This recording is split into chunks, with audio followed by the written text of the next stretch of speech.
Throughout the last few weeks, there has been an interesting chain of events that has unfolded. And surprisingly, given the context, it all happened independently from each other. With the main subject being the fact that all the games made by former Rioters are falling apart. And I don't know if it's because they left Riot, be it willingly or forcefully. And specifically, we are talking about 3 games made by 3 studios we talked about on this channel before. With all of these being kickstarted by former members of Riot Games. With the 3 games being Omega Strikers, Supervive, and Project Ghost. Which you may remember as the one MMO that was made by the former lead of the Riot MMO. So yes, we once again found a way to talk about Riot's MMO. But yeah, we are essentially doing a dive into all of these games, and we're gonna talk about where are they now? Starting with Omega Strikers. Omega Strikers is a game that was made by Odyssey Interactive, a studio that was founded in 2020 by some very well-known former Rioters. And we're talking about people from both League of Legends and, at that time, Teamfight Tactics. Now, with the main focus of this game being sticky gameplay, I can tell you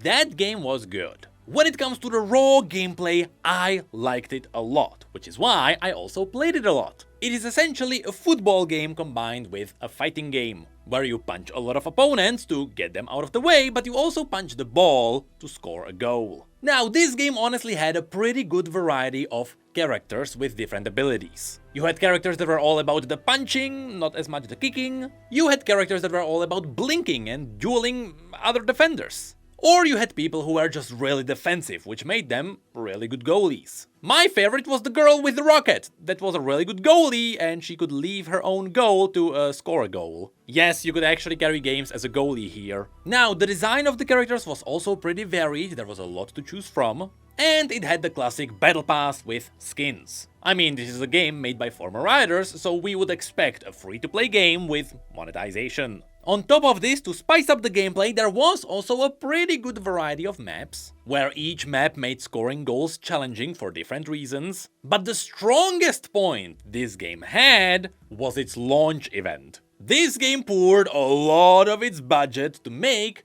a tournament. As part of this tournament, they invited creators, me included, to invite their fans to simply play the game, which would earn you points, which would make you climb up a ladder. Whoever was the top of the ladder at the end of the tournament would be able to earn a portion of the game's profits from the first year. So yes, there was quite a bit of encouragement to make people play the game. And it actually worked decently well. So, on the marketing side, this was a success. The problem then is everyone kinda slowly left. Yeah, I managed to witness this firsthand because I actually managed to get Diamond in this game. As I mentioned, I played it quite a bit. And so I can tell you, the reason why people left the game is not necessarily because it's a bad game. First of all, the genre is slightly niche. We are talking about a fighting game that is also a sports game. And how many sports games outside of FIFA or something are actually popular? I mean, even Rocket League, which might be the biggest niche sports game, is not mind-blowing. And so it is more likely that people simply left this game because of how gaming works now. These days, everyone has their main game, which is a live service, and it is really hard to rip those people away from their main game. And worst of all, it is really hard to play 2 live games as your main game. And so most people simply stick to their one live service game, and then they just play single-player games. So Omega Strikers simply couldn't rip away their own portion of their own players. And that also could be because, over time, the game kinda got samey. And that is despite the fact that yes, there were some roguelike elements in the middle of the game to spice it up, and they did have the different arenas, but overall, the game kinda felt the same. And so after talking about all of this, you can see that at its peak, this game had about 20,000 players. But if you have a look at it now, we're talking about like 200-ish. And that is not enough to keep a live service game alive. Which is why the studio tried to pivot hard. And so looking at their roster of champions with their animations and abilities, they took Omega Strikers and they tried to turn it into Bite Breakers, which is a Super Smash Bros. Fighter. But unfortunately, even after I tested that one out publicly, the numbers weren't that great. And in fact, this level of a failure to capture a sports audience in gaming was so scary that other developers who were also making their own sports games at the time also tried to pivot away from this genre. That's how scary the situation was. It's because they had the massive marketing budget and it didn't help. And so Omega Strikers, founded by some pretty great former Rioters, is fading away. And that brings us to our second game, Supervive. Supervive is also a game we talked about on this channel before, multiple times. And compared to Omega Strikers, this game really had the kickoff it needed to start something great. Of course, this game was made by Theorycraft, which is a studio where you can find two people, both of which are really known former writers, Joe and Jess. Yes, both of these were also victims of some League of Legends memes in the past. Now, Supervive is a top-down Battle Royale hero shooter. And I'll have to say, this game has some great design elements. Not only is it visually quite good, but the gameplay has always been very smooth, the shooting and using abilities has always felt very satisfying, and the Battle Royale genre worked quite well. But again, despite no obvious bad part of this game, it just kinda didn't stick. And again, that could be because currently live service gaming is brutal. And just like Omega Strikers, this game also launched with quite the marketing budget, and while its peak player count as a result was 50,000, we are currently looking at about 300 people, with the peaks of the days being about 800. Which is honestly not that horrible. You can definitely use those numbers as a platform to start growing.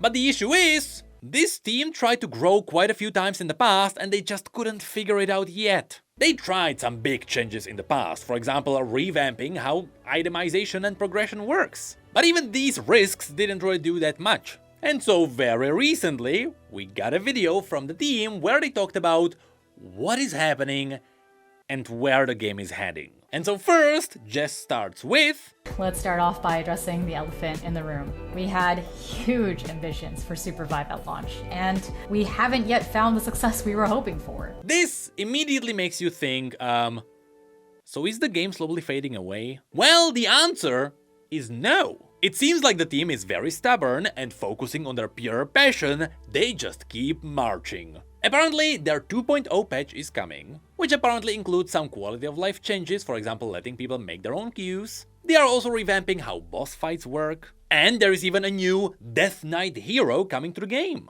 And they are also planning to do game modes. The reason for this is very obvious. By using game modes, you are opening yourself up to just try different things, which is how you can find a place to grow. Let's not pretend like this did not happen to League of Legends before. And so it is a pretty smart attempt at expanding. So who knows, maybe in the future, Supervive will be back. It may be different, they might be trying new things, but at least they are trying. Speaking of which, we're not even sure if the last one is trying anymore. And that is Project Ghost. So, we talked about this one before too, and that is simply because Project Ghost is an MMO made by the fantastic Pixel Castle, which was a studio founded by Ghostcrawler, which is the person who first announced Riot's MMO back in the day. Yes, we're making a full loop here. Now, Fantastic Pixel Castle always had a massive veteran roster of developers. We're talking about really big people from Riot,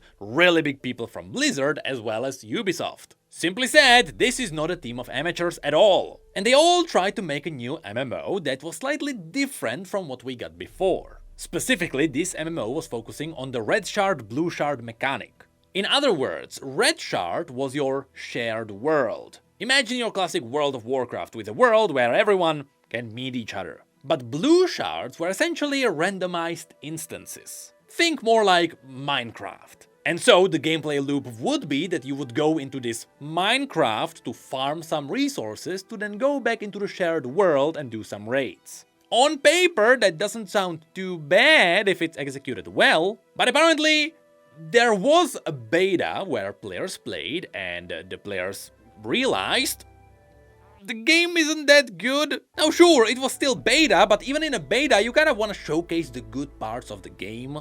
And overall, people kinda looked at it and said, yeah, that's an MMO. Now if you played World of Warcraft before and you remember Battle for Azeroth, you might remember islands. The blue shards in this MMO are essentially islands, and people never liked those. Besides this was supposed to be your classic Holy Trinity MMO, which would include a tank, a DPS and a healer. But the most important thing is, this game, as well as the entire studio, was funded by NetEase, which is a company that has always been known for collecting MMOs and then shutting them down and making me really angry that my favorite MMO is gone. But yes, there was an article from August where NetEase essentially confirmed that a lot of their studios are kind of failing in their aspects, meaning that since NetEase is a business, they need to readjust their funding in those areas. So there was always the risk that something would happen to the fantastic Pixel Castle. And well, let's look at this quote from Josh Strive Hayes.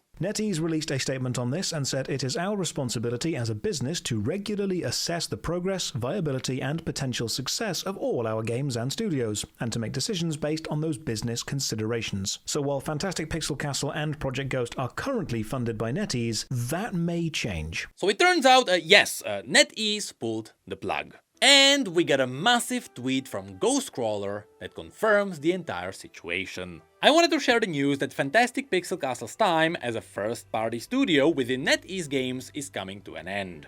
NetEase Games has been very gracious and supportive of looking for another publisher for our game. However, in the current market environment, very few deals are getting made for any game, let alone something on the scale of an MMORPG. We're doing everything we can to find a publisher or investor. At the same time, we are encouraging our team members to explore future opportunities and supporting them through the uncertainty. If we are unable to find a publisher soon, the reality is the studio would likely close and the entire team, leadership included, would be affected. We want to thank the Ghost community, our playtesters, and the literal hundreds of people who gave us advice on how to find funding in this absurd, challenging time for our industry. I hope you all have a chance to play Ghost. I also want to thank the Fantastic Pixel Castle team who has made a game that we all should be proud of. I know it's a cliche to say, but demonstrably this is the best team I have ever worked with. We are righteous in collecting data, and the data on our team morale and performance is higher than I have ever seen.